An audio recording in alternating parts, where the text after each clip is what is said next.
sent out a quick test, but most of the other gals do have advanced English. So I don't know, they might just, some might show up, we'll see. But the plan was when this goes through, we'd all just celebrate. So if you guys are available, let's go have one of these shots. Are you kidding? No, it's me getting them. Oh, shit, no, then. All right, well, what's going on here? I'm just trying to, I'm just saying these guys are here too. I have,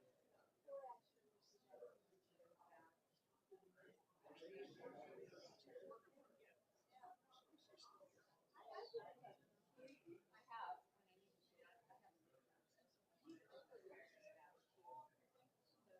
have.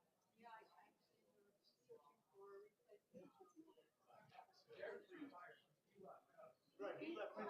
We just got to correct the narrative on that. He did leave us. Okay, you know, people have unretired in the past, right? Well,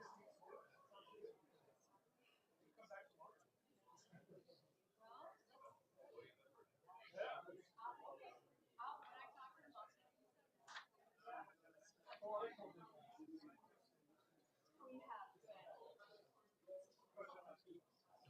We have, count that. It's probably gonna get even trickier going forward. Like, yeah, I want to reapply. But I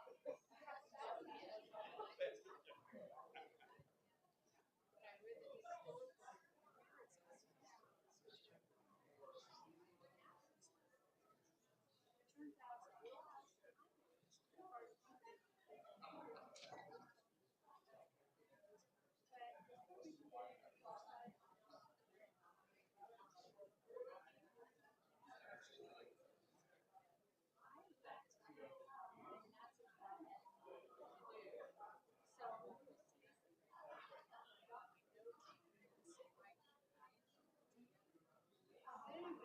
it turns out anyway, so yeah, according to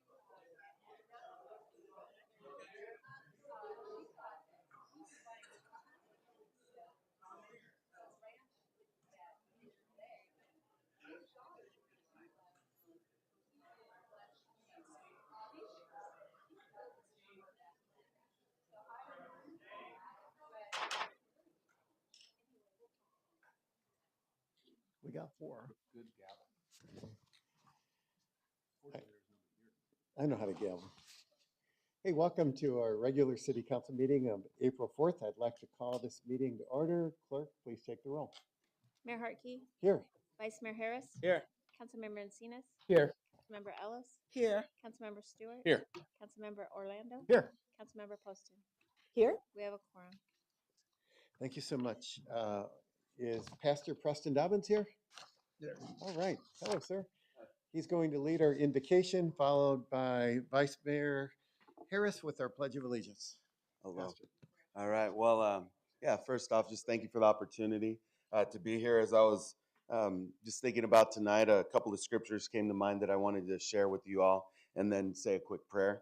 1 Timothy 2:1-3 says, I urge then, first of all, that petitions, prayers, intercession, and thanksgiving be made for all people, for kings and all those in authority, that we may live peaceful and quiet lives in all godliness and holiness. This is good and pleases God, our Savior. And James 1:5 says, if any of you lacks wisdom, you should ask God, who gives generously to all without fault finding, and it will be given to you. So, Father, I just thank you for the men and women here, these servants of you, God, that they have been placed here by you, that promotion does not come from the east, the west, the north, or south, but you place people in positions for the benefit of the overall populace. And I just ask that your spirit would be here, your wisdom would be here tonight, and that you would increase these servants in the wisdom and stature of God. In Jesus' name, amen. Amen. Thank you. Please join me as we recite the Pledge of Allegiance. I pledge allegiance to the flag of the United States of America and to the republic for which it stands, one nation, under God, indivisible, with liberty and justice for all. Thank you, Pastor, and happy anniversary with your church. Thank you. Council, we do have one speaker card related to item number 5 on our consent agenda. So before we make a motion, I would like to call up Melissa Latesh. Melissa? Melissa from Facebook.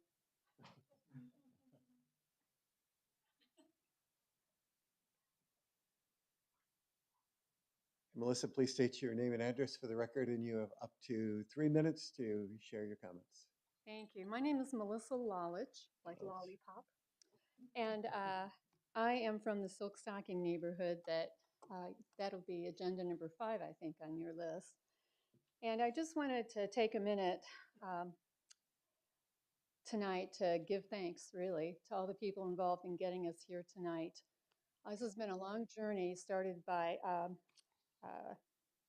Dorothy Ruoff and Mary Lou Perkins, 2 ladies in the neighborhood who started this probably 20 years ago and got this done on the national level, I want to say maybe 10 years back.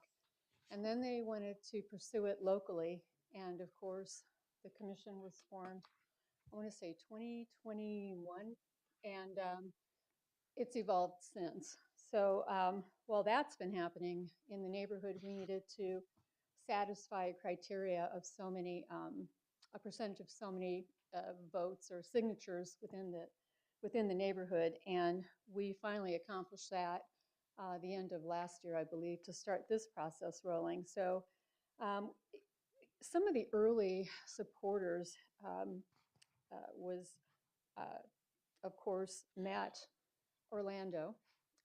He was at those meetings in our homes in Dorothy's house, as was Martin Sepulveda, who I believe is a previous council member. And then, of course, there's other gals in our group, mainly on Washington Street, who, by the way, would be here like they were last month, except we somehow thought we were on the agenda for your next meeting. And I wouldn't be here actually unless Alyssa had called me this morning. I'm like, what? So, I'm the one who needs the least amount of notice. They, of course, needed advance notice, so they weren't able to make it, or they'd be here as well. So I wanted to explain that. But, we've all, as a group, worked together, and they've been integral in collecting data, keeping spreadsheets, things that I personally don't care to do. I was the door knocker person. So anyway, we finally got it done, and just wanted to say thank you to everyone who made this happen. City Council's always been supportive from day one. We sure miss Derek Horn around here, and Catherine Flores, his assistant, was instrumental too. Man, when we needed a notarized signature, she'd be there, like bam, even on a Saturday, and towards the end, it got to be that way too. So we're just really proud to be in this position, and we hope we can keep moving forward, and we look forward to annexing in the rest of the homes that weren't included initially to get this, across the finish line. But that'll be like part of step 2, as we'll, finally getting to dream about what the neighborhood's going to be like, what we can do. So again, thank you all for your support. And I believe Mary Lou said she'd be watching on TV. So Mary Lou, if you're here. Thank you, Melissa. All right, thanks again. We Thanks. appreciate it. Mayor. Melissa, thank you for those kind words, but in all fairness and full disclosure, I only went because Dorothy was baking that night. Anybody said Dorothy's baking knows it's delicious.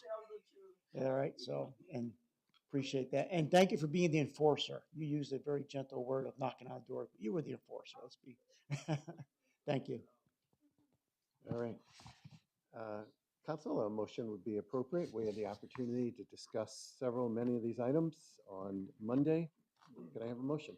Mayor, Councilmember Ellis. I'd like to make a motion to approve the consent agenda of April 4, 2024 regular meetings and items 1 to 23 at this time. Second. We got a motion by Councilmember Ellis, second by Vice Mayor Harris. Any recusals? Any other items? Seeing none, council, please vote. Motion carries unanimously. All right. Thank you, Council. I do have one speaker card for unscheduled public appearances, and this is Jenny Vitale. Hi. Jenny, if you please state your name and address for the record, and you have up to 3 minutes. Because this is unscheduled, we cannot engage with you, but we'll listen to you and staff can respond. Sure thing. For the record, my name is Jenny Vitale. I reside at 3321 North Nebraska Street. That's the subdivision up off of Alma School in Elliott. Got a door knocker the other day saying Ubiquity is coming in with fiber optic cable. Get ready to move your cars and get ready for some fiber optic action. But I have a problem with that. I don't have a problem with fiber optic coming in the neighborhood. I don't want to stifle enterprise. I don't want to stifle our path forward, and I don't want to stifle our capitalistic market. But what I'm finding out over the last couple of days is that we effectively have what I will consider a gold rush. Every Tom, Dick, and Harry is now a telecommunication fiber optic expert that wants to get into your neighborhood before the other guy does, because then everybody has to piggyback on their line. They are also selling all the municipalities on micro trenching. Micro trenching is an application where they're going to dig something 2 to 4 inches wide by anywhere from 12 to 24 inches deep, making a little itty bitty trench so they can lay their fiber optic cable and then backfill on top of that. It's my understanding from talking with the project engineer at both the city and for Ubiquity, as well as the product rep for Ubiquity, that they spent about 9 months getting a detail approved through the city of Chandler, because there is no MEG specification for it. There is also no supplement that the city of Chandler has as far as a detail for a micro trench. So they came up with the bright idea of doing a 1-sack slurry backfill in the hopes that it won't compress or depress and that it will still allow the pavement to flex when it's hot. There's a lot of problems with micro trenching, and there's reasons that the big players like AT&T and some of the others don't use it.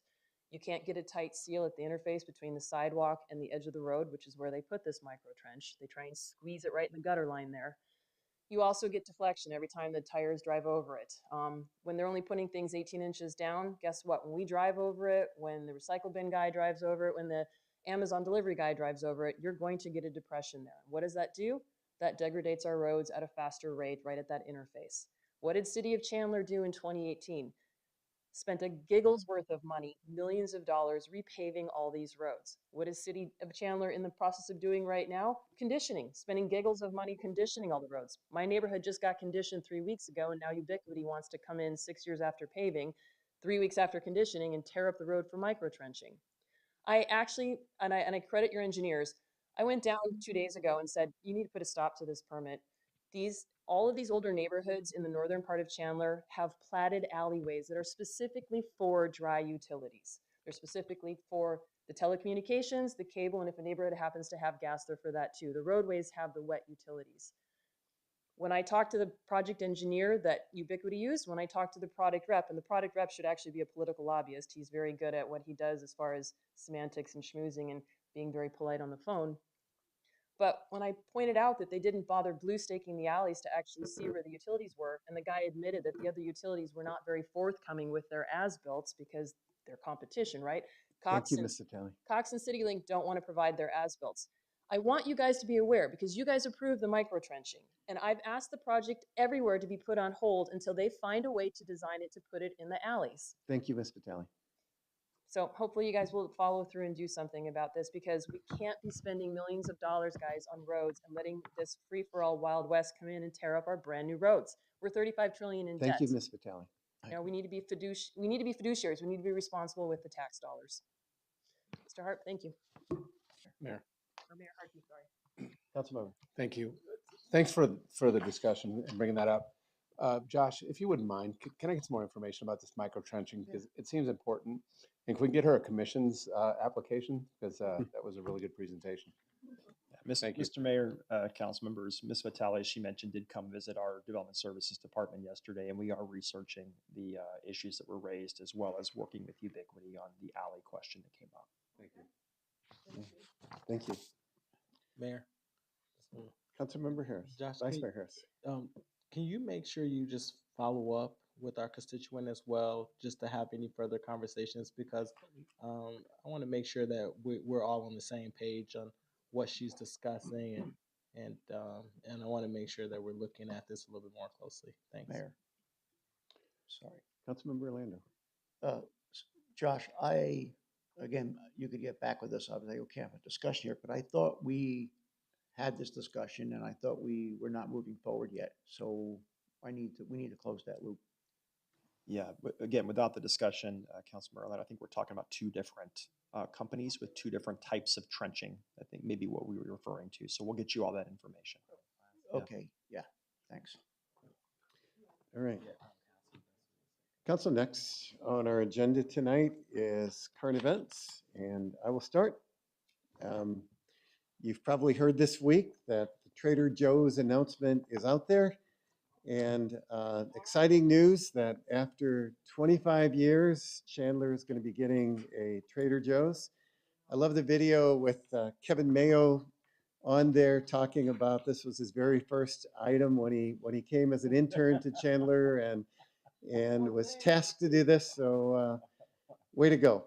I think we've heard for a long time our community's messages loud and clear that this was the number one business that our residents wanted to see come to Chandler, and we are excited to see that happen. This is at the northeast corner of Ocotillo and Arizona Avenue, and we don't have a firm time, but it's supposed to be this fall, is what I understand. So, more information coming. Big thank you to our economic development team who have worked hard to fulfill this wish list, bucket list item and bring this much desired business to our community. Secondly, I do want to invite you to a couple of events. This Saturday, we have a lot of exciting things happening starting at 7:30 a.m. The 16th annual Chandler Family Bike Ride kicks off at the Chandler Park and Ride with a bike show. Our guided 7.4-mile ride along the Paseo Canal begins at 8:30 a.m. We're heading south this year rather than north and then turning around. And there will be Kona ice at the beginning or at the end back at Tumbleweed Park. This year's theme is pedaling through the time, and participants are invited to dress themselves and decorate their bicycles in the iconic styles of their favorite decade. I'm not sure what that means, I'll be honest with you, but I look forward to seeing some creatively dressed costumes and bicycles at this particular event. So registration and additional information is available on our website. Following the bike ride in the East Valley that evening as well, late afternoon, is the annual East Valley Relay for Life. It's going to be happening at Perry High School. Chandler, Gilbert, and Mesa will be coming together as they have the last couple years. At 3 o'clock, there is a kickoff and a ceremony around that. At 9 o'clock at night, there is a ceremony for the survivors or for those who have either surviving cancer or to remember those who have passed away. Both are very powerful times. So I invite you to join the East Valley community at this event to celebrate those who are still battling cancer and to come alongside of them and to remember lost loved ones and to take action to save lives. Thirdly, I'd like to talk about Arizona Chandler's ranking. We had been rated the best city in Arizona to live, work, and play by Ranking Arizona. We're honored to receive this recognition. We're grateful to our city staff, our businesses, and most importantly, our residents that have contributed to making Chandler the success story that we are today. I would also be remiss if I didn't also recognize Chandler Unified School District, who was named as the best school district in Arizona as well. As we know, a strong city is forged by strong partnerships and education systems, and this could not be made clearer in Chandler through these accolades. So congratulations to CUSD, congratulations to our city. Councilmember Encinas. Thank you, Mayor. I want to share the successful events that took place this past week in honoring Cesar Chavez. A big thank you to our DEI and Neighborhood Resources team for putting these events together. We were able to get we brought in the grandson of Cesar Chavez, which is Andres Chavez, to talk about the legacy and the work that his grandfather had right here in downtown Chandler. And we were able to hit all areas of the community to participate and learn. From students at Fry and San Marcos Elementary, getting a presentation and art creation and over 400 books distributed to the students. Our faith-based community hosted an Untold Stories breakfast that brought residents out to share their stories of Cesar Chavez and reunite. Also, our Team Chandler staff got a one-on-one visit with Mr. Chavez himself here in our chambers. And finally, our neighborhoods pulled together for a garden restoration here in downtown, a march, and an event with our Chandler High School students and community leaders here at our council chamber courtyard on Saturdays. Thank you, Mayor and Vice Mayor, for representing our council there. Our city caused a lot of buzz this weekend throughout the state. We had various media outlets for this, radio stations, and even the governor's attention, who presented Mr. Chavez with a state proclamation as well in Tucson. Overall, it was a great way for our city to honor the late activist and his contributions here in Chandler. And again, I thank you to our staff that put some amazing events on to make this all happen, and I look forward to next year's events. Thank you. Very good. It was amazing. Councilmember Ellis. Thank you, Mayor.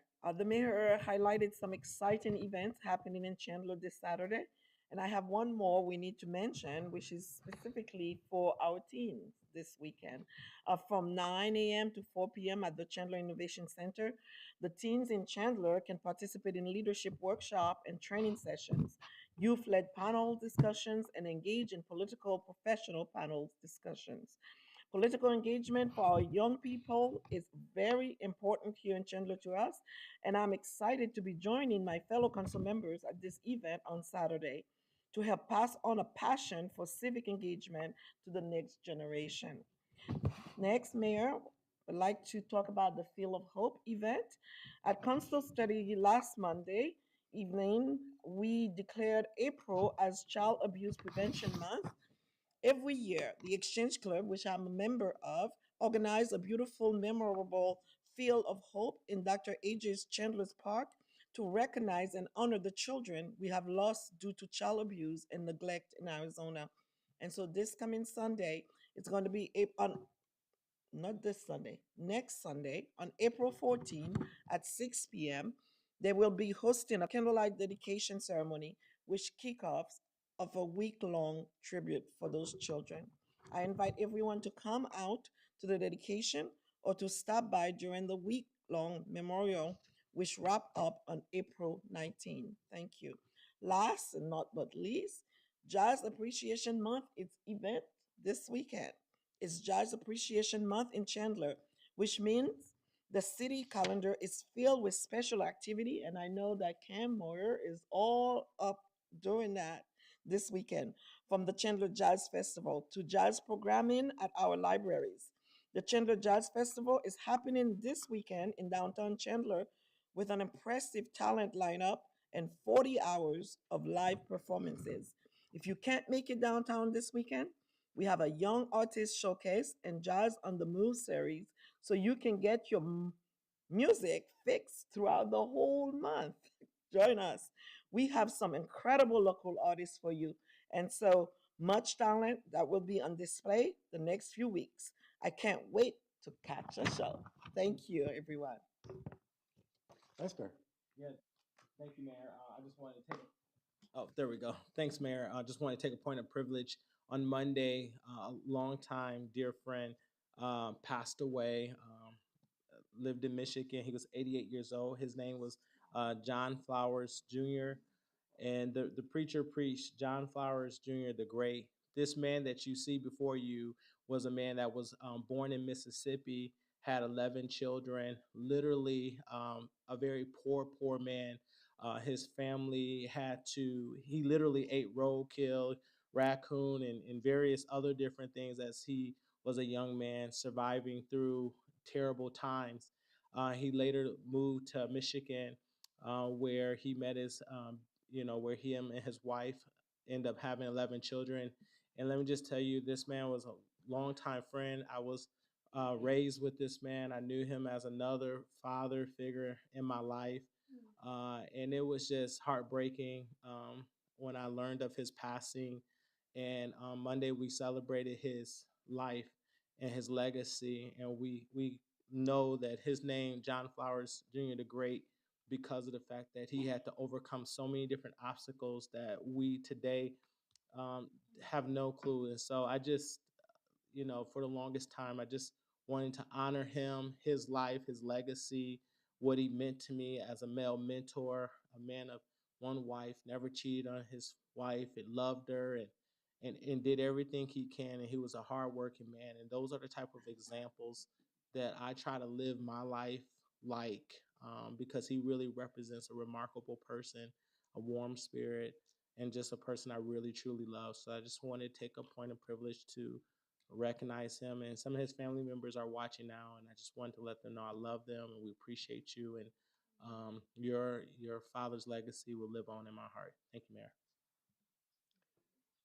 Councilmember Stewart. Thank you, Mayor. Councilmember Harris, we're really sorry for your loss. It was a nice tribute. You know, last weekend, we had Easter, and my family and I were fortunate enough to attend the Jesus Christ of Latter-day Saints with Mayor actually opened it with prayer. Easter celebration, and I got to tell you, if you haven't been to that, it is an absolutely remarkable show and tribute to the resurrection of Christ. And I got to spend Easter Sunday with my family at Central Christian Church, and I watched several people give their life to God, and it was quite a moving experience. But hopefully, all of you found time to be with friends and family and enjoy the holiday. Then yesterday, I was lucky enough. So years ago, when I was running for council, I was doing some of my campaign work out of Gangplank. I was actually starting my my marketing agency out of Gangplank. A lot of things were going on, and I saw this opportunity for this collision space that needed to happen for all the brilliant people that live in the East Valley and in Chandler, and started working with council and economic development. Where's Micah? Is he here tonight? With folks from ASU dove in, and then suddenly they came up with this idea of Chandler Endeavor. And I got to tell you, I was able to witness it last night. There was a young lady in there that is developing a product for feminine hygiene that is fully sustainable, fully biodegradable, using bamboo. And I'm sure she would be grateful that I'm not sharing any secrets because she's already out there with it. But she's under 30, and she's already got CUSD interested in it. Hopefully, Josh, we can talk to her as well. But it was just a remarkable thing to see her going through this mentorship and working with the people at Endeavor to bring her ideas to life, which would have never really happened if mayor and council would not have put the support behind it, and if Dr. Crow over at ASU wouldn't have done the same. So we're absolutely grateful for everything they're doing over there, and I want to thank mayor and council for their support of that because it was really special. That's it. Thank you. Okay. Councilmember Orlando. Sorry for your loss. Like I said, I think we talked earlier in the week, and so heart goes out to you. And other than that, Mayor, nothing else. Councilmember Poston. No announcements tonight, Mayor. City Manager. Mayor and Council, just wanted to give a quick shout out and thank you. You heard mentioned earlier from our staff and development services, Kathy Flores. She's also the chairperson this year of our Employee Advisory Council, and so she was in charge with her team of preparing our employee appreciation event yesterday that we had, a very successful ice cream social. I just want to thank her publicly and the entire team for putting that together. That was a great event for our staff. Thank you. Good music, too. All right. Council, that concludes our meeting.